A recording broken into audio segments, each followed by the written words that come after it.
on December. Whoa, stop. Dang, it's always starting. What's up, everybody? We back with another video. It's your boy, RJ TV. Well, we gonna work on top of the intro. But yeah, today we watching the most disturbing case. So yeah, y'all get ready. Sit back. This video kind of long. I think 12-20 minutes. But yeah, let's get straight into it. November 15th, 1999, Great Falls police managed to get a search warrant for the most twisted person they were going to meet. Everything started to go haywire when they found a journal with codes. These were actually recipes with names like Little Boy Pot Pie, French Fried Kid, and Little Boy Stew. Police didn't know if these recipes were actual or fantasy, but they sensed something very disturbing had been. Off back already crazy. Just from the little pot thing or whatever recipe that thing is, off back already crazy. Motion right under their noses. What was happening in the kitchen of that unkempt house? How did police end up at the disturbing case of Nathaniel Bar Jonah? 10-year-old Zachary Xerxes Ramsey, known as Zach, was a carefree and sociable child. His high spirits made him popular among his teachers, parents, and friends. He lived at 400 4th Street North and attended Whittier Elementary School. The friend group would normally meet up before the bell rang to run around and play together before class.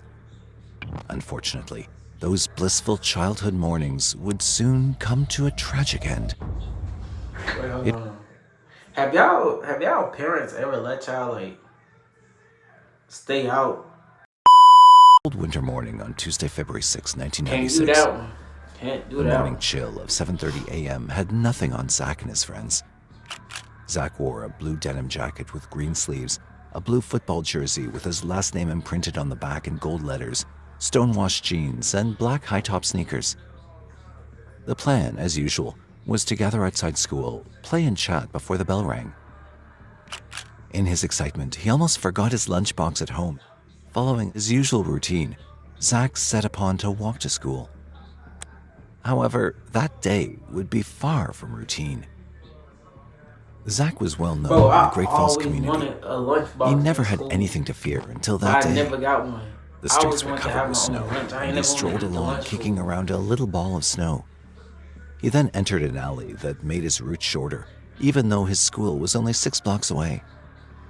It wasn't known whether he noticed a man sitting in the off-white four-door sedan parked in the alley behind Bro, the this is why house I on don't get. 400 Why block do of kids Fifth be Avenue walking to North. school? We got buses. The engine Your of mom the and dad got a Defender car. was the figure I don't know remained. if they had a car, but why? Zach was a smart kid. Why do little kids It's safe to walk assume that, school? had he No, found no, something no, suspicious, no. he'd have changed his route. You need to stop that rule. He was in an area which was well known to him.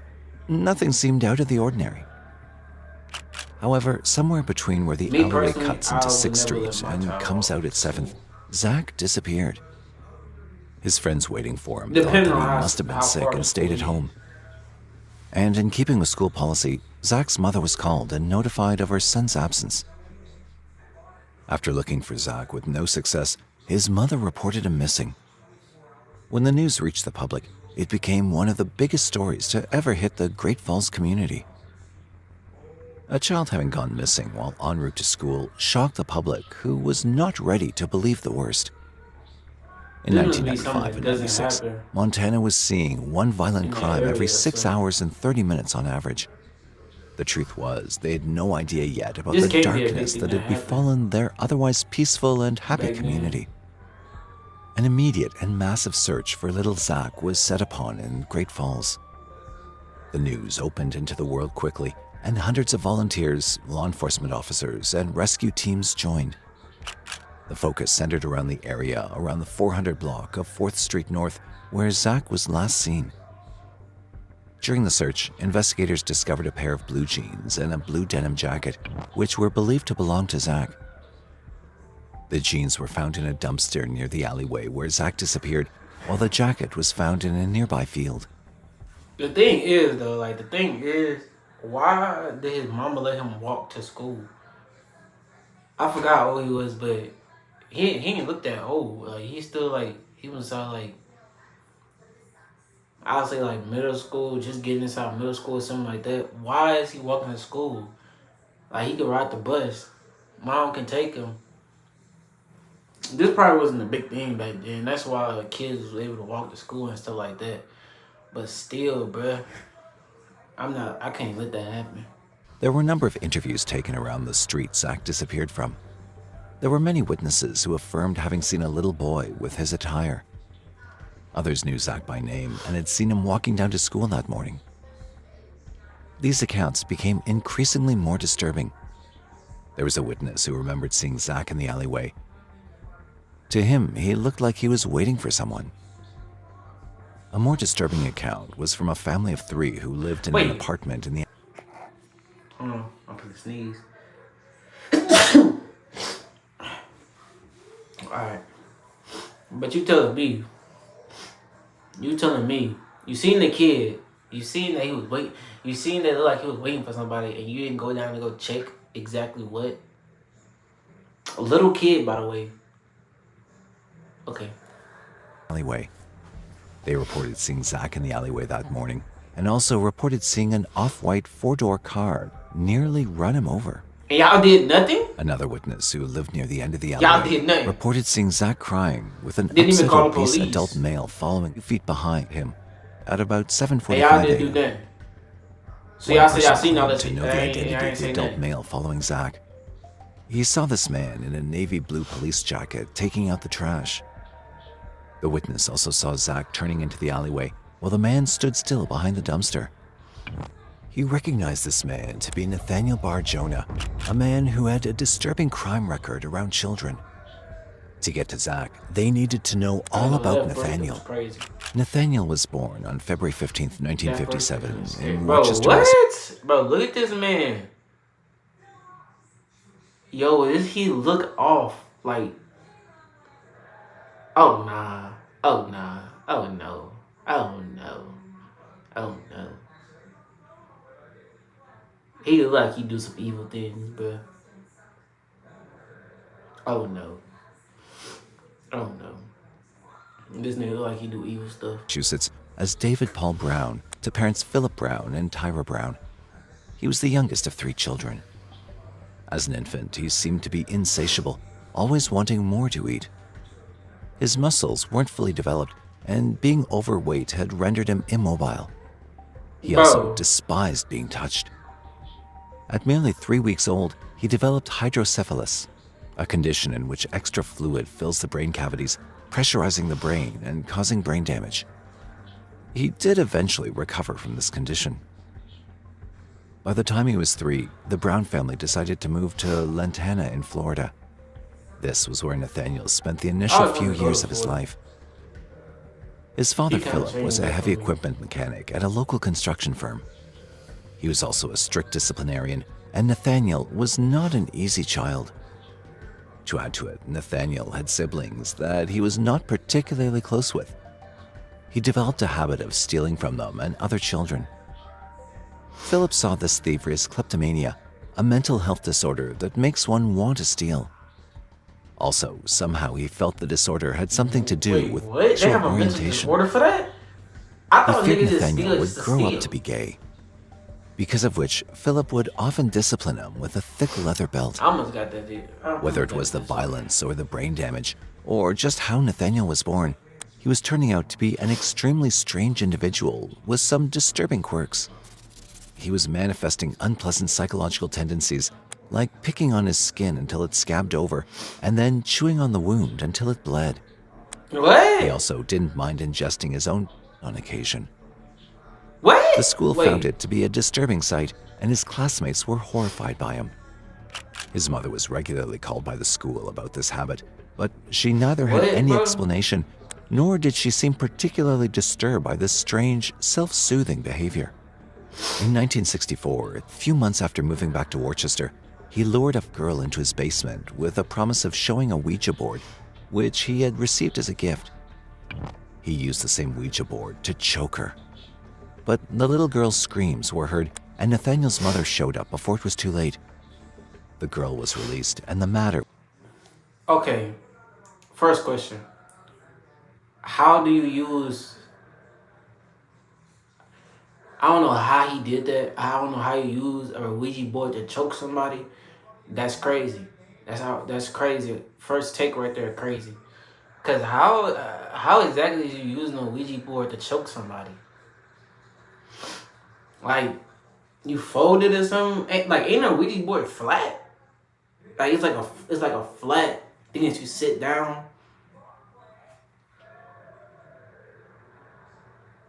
But what's the other stuff you? But I don't know what the other stuff you was doing. I don't want to go back to it. You know, we just gonna keep on continuing. Cause what?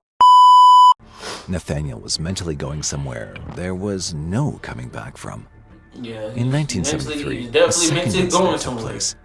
Off Nathaniel wore a off his own police-like road. jacket and What the- composed a note made out of words using cutouts of magazines in an attempt to entice two boys from Webster to a He's cemetery. definitely going somewhere. He offered Probably the boys never been in $20 the and a right surprise. However, the boys refused because they found him odd-looking.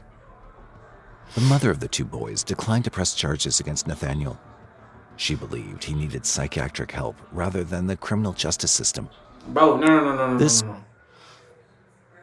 It'd be crazy. It'd be crazy when someone child does something bad, and then their parent would get on top of the stand. And I understand it.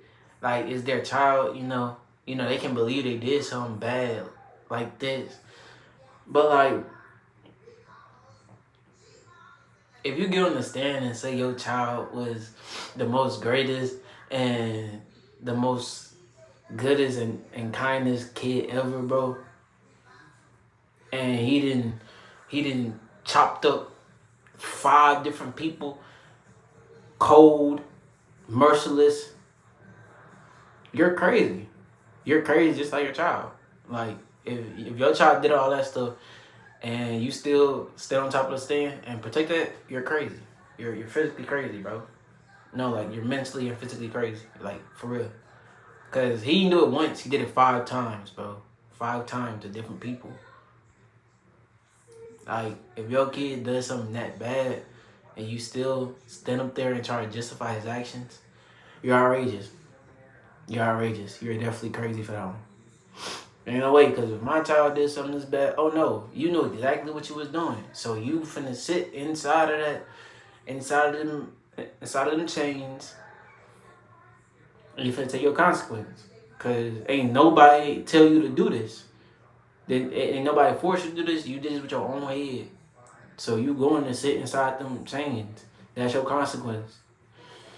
Be a man. Take it take it. Take the L, bro. It was a decision that would later haunt everyone, as That is now, crazy. whenever Nathaniel would don a police jacket, a child somewhere was in imminent danger.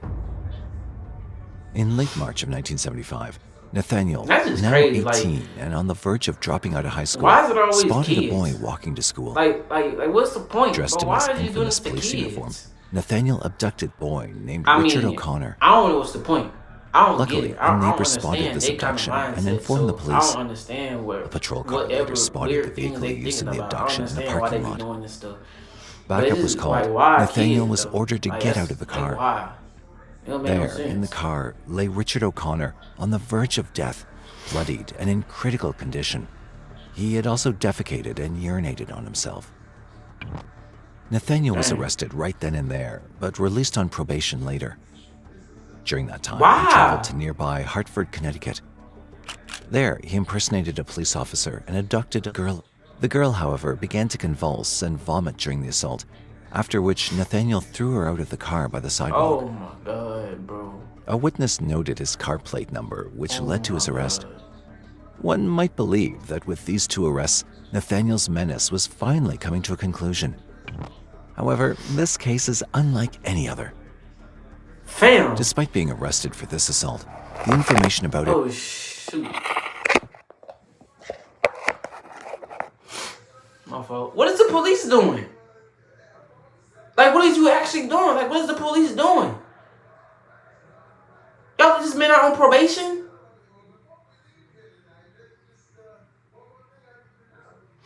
it's like the college guys see you do it again. Like when it come down to people hurting other people, like you don't get like they don't get the right time they're supposed to get. Like they'll just come right back out after doing a year inside jail after hurting somebody. What, bro? Come on now, bro. Get them people life immediately. It don't have to happen the second time for y'all to actually do something serious about it. It should be the first time y'all put these people up in here for life. Like, what's going on? Never reached Nathaniel's probation officer. He was released from parole in May 1976, marking the end of his probationary period. This release was handed over to Nathaniel with a thank you letter for his cooperation. After the first time it was called. If these arrests did anything for Nathaniel, they left him more unhinged. On September 24th, 1977, he spotted two boys who were exiting the White City cinemas, laughing and having a good time in Shrewsbury, Massachusetts. Nathaniel was now claiming to be an undercover FBI agent. Somehow, he convinced these boys to enter his vehicle. He took the car to a secluded area where he handcuffed the boys and began torturing them. Weighing 375 pounds, Nathaniel repeatedly jumped on the chest of one of the boys, only stopping when he thought he'd killed him. After leaving the first boy on the side of the road, he drove off with the other boy still alive and in his trunk. However, the boy that was left behind came to consciousness and found help. Within an hour or so, Nathaniel was found, as was the boy in the trunk. And he was locked up for life. For this crime, for the first time, Nathaniel was going to get a serious punishment. For this time? He received the maximum sentence of 18 to 20 years at the Massachusetts Correctional Institution. Just get his nigga life. In court. What are you doing? Now assigned to a prison psychologist, the current institution was found inadequate for Nathaniel after engaging in conversations where he listed deranged sexual fantasies. He was then transferred to the Bridgewater State Hospital, which was a state-operated treatment center for sexually dangerous offenders. He was to remain there for an indefinite term. On March 22, 1984, while still in prison, Nathaniel, whose legal name was David Brown, changed his name to Nathaniel Benjamin Levi Bar Jonah.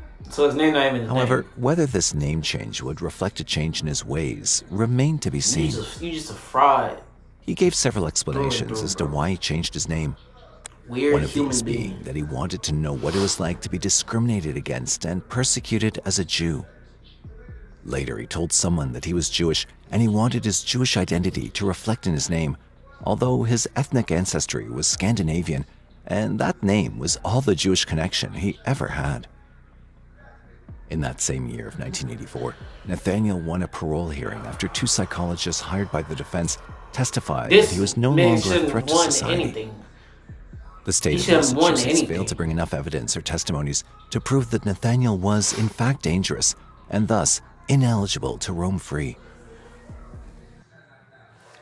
Y'all ain't... So we ain't just hear what he just did to some kids, bro? And you talking about y'all having enough evidence and stuff about this man being dangerous? He tortured a boy. He literally tortured children. He did things to kids. That's enough evidence right there for life. Right there. It's enough evidence right there. Like, what are you talking about, bro? Man. Superior Court Judge Walter Steele ordered his release. However, issues related to administration delayed this release until July of that year.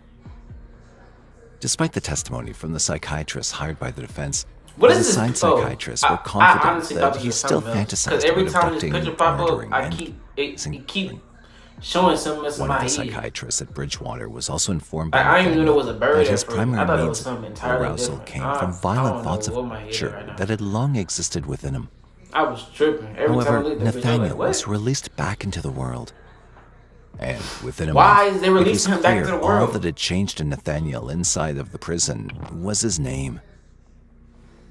On August 9th, 1991, outside of a post office in Oxford, Massachusetts, a boy sat alone in a car. Nathaniel saw an opportunity and entered the vehicle. Why Nathaniel, is they who was just now not 300 putting this pounds man after in a stint in life? prison, sat on the In boy's jail for chest. life. Put him in jail for As soon life. as the mother He caught the keeps sight, going she after ran kids. towards the car. This prompted Nathaniel to Bro, flee the scene, although keeps he was going after recognized by kids. law Just put him in enforcement jail and for life, arrested bro. later. Y'all should have did the He first time confessed he that he did it. intended to kill him. What are you doing? In exchange for a He's guilty obviously plea a to assault dangerous and battery, person. Worcester To County mainly District Attorney kids. offered a 2-year Only probationary kids. period. Put him in jail for He life. was also ordered to move back to Great Falls, Montana, where his mother lived. Nathaniel was on the loose once again. Perhaps what was more astonishing was the Y'all fact just that he letting was this man asked get to away, move to bro. Montana by Massachusetts officials, as if it was a solution. Just letting this man get away. However, for the next few years, Nathaniel seemed to slip under the radar until after Zach's Who disappearance. took this picture? This case was assigned to Detective Bill Bellucci. He was given a list of sex offenders in the region, which did not include Nathaniel. However, Detective Bellucci decided to ignore this list and keep his focus on Nathaniel, as he was seen in the alleyway by several witnesses. Detective Bellucci requested multiple search warrants. How is that even possible? Many of his cases is mainly about kids. So how is he not underneath that list?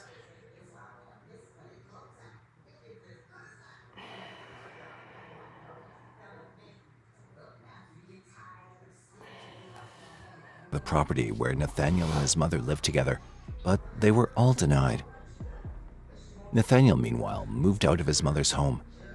For the next 3 years, it became a cat and mouse game between him and Detective Bellucci. Despite Nathaniel's long criminal history, he managed to exploit loopholes within the legal system, evading appropriate consequences. However, Bellucci operated outside the conventional system, recognizing individual elements and identifying Nathaniel as an exceptional case. Although Nathaniel lacked a record of actual murder, he had come dangerously close to it on multiple occasions. On December 13th, 1999, Bellucci, who had kept a keen eye on Nathaniel, spotted him outside an elementary school for the third time in a week. For the last 3 years, Bellucci had believed that Nathaniel would strike again. They're not doing that. Y'all had this man. Bellucci was justified in his Y'all could have put him in concern. life the first time. During these visits to the local elementary Y'all school, want this stuff to Nathaniel happen. wore a dark blue jacket and a knit for cap, what? and Just carried put 2 him- cans just of put him pepper in jail spray, for a life. toy gun, and a badge. Bellucci acted decisively, seizing the opportunity to charge Nathaniel with impersonating an officer and carrying a concealed weapon. On December 15th, 1999, a judge approved a search warrant for objects used to impersonate officers at both Nathaniel's mother's home and his own. This was not a search warrant for Y'all violent just finding crimes, this out. but it was all Bellucci needed. You know what? While searching Nathaniel's home, police I ain't found gonna say too items much both about it. This is expected the 19 and unexpected. The 19th There were century items that and aided stuff like Nathaniel that. in impersonating a law officer. I said 19th century. There were a couple of coats, one What dark was blue this? and another with a toy 70s, badge in right? the pocket, 70s. a second toy This is badge, like the 70s a stun or gun, something. and a So- baseball cap reading Security Enforcement. I can't really say too much. However, Young the all search stuff took a we got dark turn when today. investigators discovered a pull I can't string really say too emerging much. from the But ceiling it's of still crazy. Nathaniel's Y'all kitchen. had them in y'all hands. 2 bro. albums were found with cutouts of children, Y'all as tell well me as a y'all ain't found document all this about other knots stuff and when he did bondage, it and an last article time. entitled He literally Autoerotic impersonated Asphyxia. a FBI With a agent. little more scrutiny Y'all into tell me I ain't Nathaniel's found none of whereabouts, that stuff the first detectives time? discovered that he'd not gone to work on February 6, 1996, the day of Zach's disappearance, nor the days leading up to Oh, it's it. the 90s. It's On the that 90s. day, his mother had They accompanied probably his had this in the brother to 90s. another town to They attend a probably had funeral. stuff in the 90s. However, her car, I thought it an was the off-white 70s. 4-door 1978 Toyota Corolla, remained with Nathaniel. Given the discoveries made, Bellucci was granted another search warrant within 2 days of the first one. During the second search in the house, amongst newspaper clippings from Zach's case, police found a strange list entitled Lake Webster with the names of 54 boys. They went all the way back to Nathaniel's first victims from Massachusetts, including the names of the 3 boys he assaulted in the 70s. Bro. The last entry was Zachary So it was Ramsey, the 70s too. and it was So he was followed by doing the this in the word 70s. died. Bro, y'all had him in the 70s. didn't stop Why y'all there. ain't do nothing? 3,500 photographs of children and undeveloped film Y'all had this containing man in the sketches of 70s. Nathaniel and 3 Y'all unidentified could have boys left him were in jail also in the recovered. 70s. There were some journals with arbitrary characters that looked like some sort of coded writing. These were immediately taken in to be reviewed at a later date. Nathaniel's roommates were interviewed. One former roommate described having seen clothes that matched Zach's clothing that he was last seen in. He'd also found some bloodied gloves. In a conversation with another roommate, Nathaniel mentioned Zachary Ramsey without much context. My At one background point, he keep even messing up. claimed that Zach would never be found because he'd been dismembered and scattered across different locations. What? A month later, the code in the journal found at Nathaniel's home was cracked. It was a cookbook, but the recipes' names indicated Nathaniel's worst fantasies had already taken shape. The titles of the dishes had a disturbing pattern, with names like Little Pot Pie, French Fried, and Little Stew. Finally, police found a large, stained section of plywood in Nathaniel's garage, which was scrubbed with bleach And y'all didn't also leave this struck man several in times with a jail, meat bro. cleaver, The as first if it had time been y'all used as a caught cutting him, board. he was A already luminol doing test stuff to in the kids. room Why y'all revealed that didn't the leave him word in jail? Tita What is, had once bro? been written on the What? floor in blood. What, bro? Bro, I don't know how the jail, the whole system back then was in the 70s and in the 90s and stuff like that. But after the first few times of catching him, y'all telling me y'all had no real evidence to keep him inside of jail? Like, y'all had nothing that can actually keep him inside of the prison or nothing like that. That's why I'm so confused. That's the whole thing. That's why I keep bringing it up and stuff like that. Cause y'all telling me out of all this evidence, out of all the stuff he did, y'all had no real evidence that can actually keep him inside of jail. That's crazy, bro. That's honestly crazy. And now you telling me this, y'all found he was eating kids and stuff like that. This man crazy. Give him the death penalty immediately. No life, just give him the death penalty immediately, bro. I know y'all was doing it back then too. Like, just give him death penalty. I'm saying keep him in jail for life. Y'all should have did death penalty out real. When he first got caught, y'all should have been did death penalty. Cause what? Wait, y'all let this man, bro. Y'all let this man stay out of jail for this long. He impersonating cops and all this other stuff. Y'all telling me y'all had no real evidence to keep this man in jail. Y'all crazy for that one.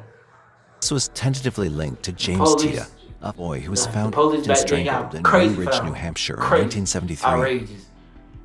It was learned that, in the That's days after crazy. Zach's disappearance, Nathaniel had cookouts for his neighbors in which he served deer burgers that tasted strange.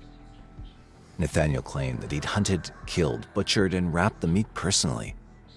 However, Nathaniel didn't own a gun. Y'all was out there eating kids. This man is sick, bro. This man is sick. Some people shouldn't have kids.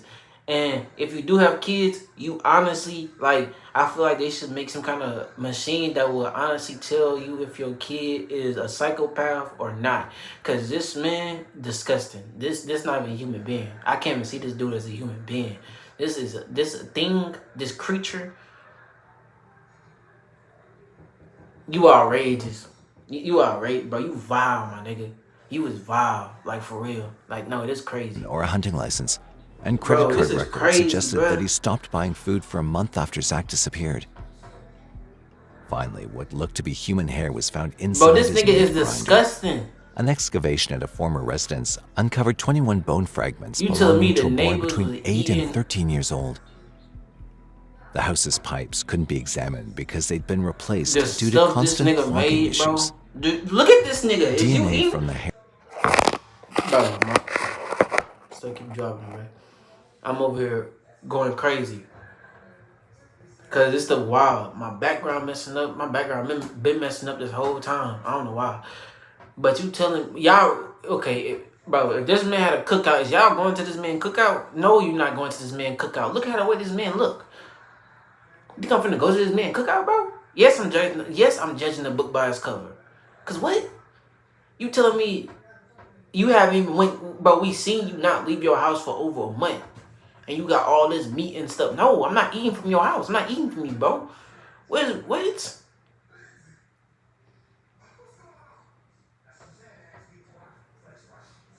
Like, come on now, son, bro. and bones belonged to two different African-American males, neither of whom was Zach.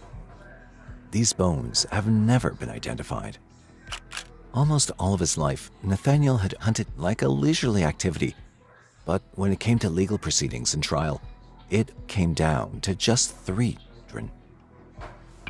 Zach's case had Yeah. caused the most uproar, and it could have been the catalyst that brought 'Cause Nathaniel what? down. Never mind. However, Zach's mother refused to believe that her son was dead.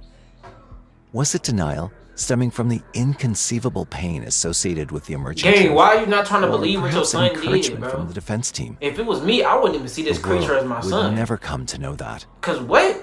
Her refusal I didn't birth that. hindered I didn't any make closure that. to Zach's They didn't case. come out of me. She didn't Like, believe Nathaniel was in you any not my way child, related to cuz Zach's I don't know disappearance who you is because a on psychic me. convinced her that Zach was living Ain't in no way you Italy. finna be my kid and you over here In eating fact, she threatened to kids defend Nathaniel if he was brought to doing a trial whole for her bunch of other son's stuff. murder. No, what? Eventually, Why the no? charges related to What's Zach's wrong with you? disappearance had to be dropped due to a lack Hey, of bruh. evidence. Police and I don't know, prosecutors who had worked hard in recent years to I nab don't know. Nathaniel I had don't know, only bro. one option: This is crazy. to focus on other possible victims and to do it quickly. Two names in the list found at Nathaniel's home belonged to the boys who lived in the same apartment building as him. These boys also appeared on film that had been seized from Nathaniel's home. One of the boys confirmed that Nathaniel invited them to a sleepover and then molested them.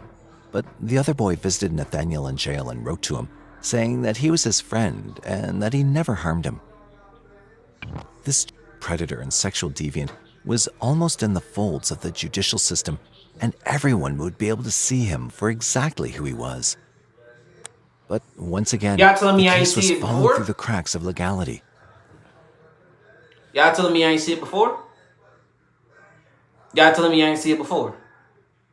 Y'all telling me y'all just now starting to see it?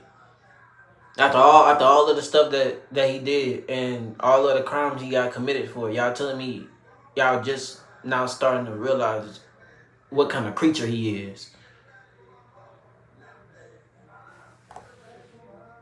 36-year-old Mary Patrone, who was just a girl when she was assaulted by Nathaniel, recognized him in a blink.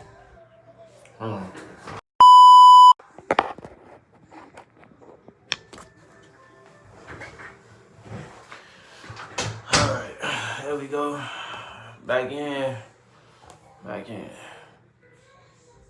However, the statute of limitations had expired, and Nathaniel couldn't be charged with this offense. Despite numerous failures by the judicial system in the past, Nathaniel was subsequently sentenced to 130 years in prison without the possibility of parole on the charges of kidnapping, aggravated assault, and sexual assault of various.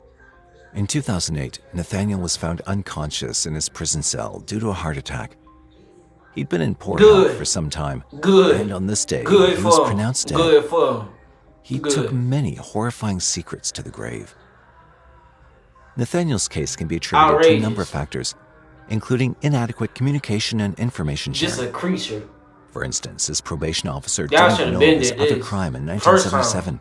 This wouldn't even be a In case. This wouldn't even be a 1999, document. Y'all one just would did it expect from the the first process rip. might have changed. Off the first rip. However, a Montana court was not aware of Nathaniel's crimes in Y'all Massachusetts. let this go on for too long. The Shit system did it off failed to rip. understand Nathaniel's pattern of behavior and thus failed to handle the situation. Lack of awareness directly led to the atrocious abuse of many children over the span of decades.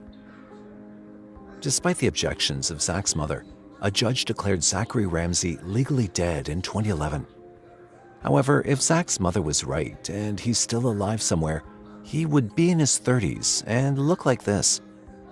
Nathaniel was a child predator and possibly even a cannibal, yet he was allowed to walk free again and again. The fact that he served 11 years in a mental institution and assaulted again within a month of release was overlooked. Do you think that contemporary systems are equipped to effectively address such situations? Or are there still individuals slipping through systemic loopholes, allowing them to perpetuate horrors that should have been prevented? Let us know in the comment section below. And if you found today's video interesting, please consider subscribing to our channel, hit that like button, and share our videos. Man, so yeah, bro.